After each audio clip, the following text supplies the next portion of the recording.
Bachira, je vous propose une réflexion flash sur un sujet.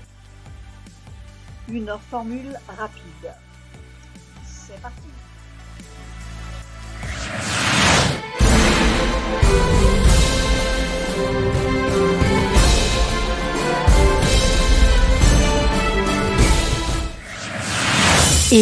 Élu.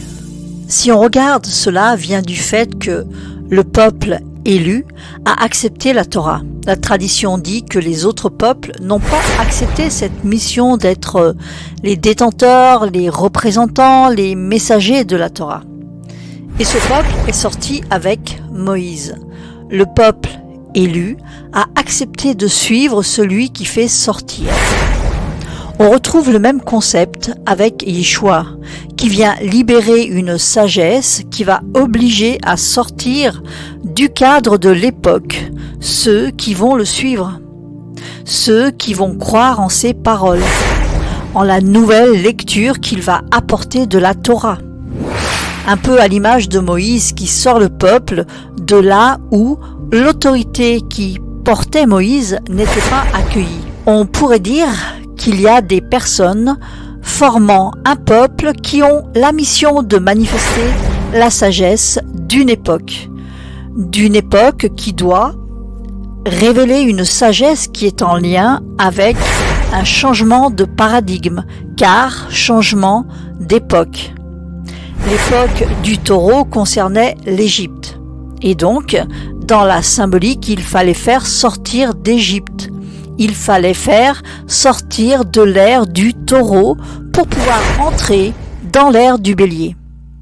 D'ailleurs, le sang qui les a mis à part est celui de l'agneau, pour montrer que ceux qui vont sortir et entrer dans un nouveau pays, pour le coup, sont ceux qui montrent le sacrifice de l'agneau, le sacrifice du petit du bélier, celui qui naît du bélier, celui qui naît dans la maison du bélier, celui qui naît dans l'ère du bélier.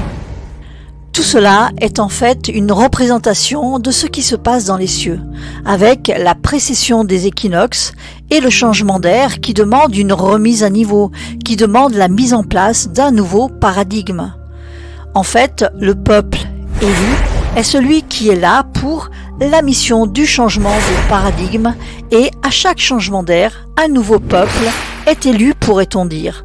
Celui qui va accepter d'être détenteur, d'être messager de la Torah de l'ère, de l'enseignement qui caractérise l'ère. Un taureau marche différemment du bélier, comme le bélier marche différemment des poissons et comme les poissons marchent entre guillemets différemment du Verseau. On peut dire que la sagesse qui caractérise chacun est différente. Le peuple élu est celui qui va accepter la Torah de l'ère, qui doit libérer sa sagesse. Nous continuerons avec cette histoire d'ère et de peuple élu dans une prochaine vidéo. Nous voici à la fin. Je vous dis à bientôt dans Bachira Réflexion Flash.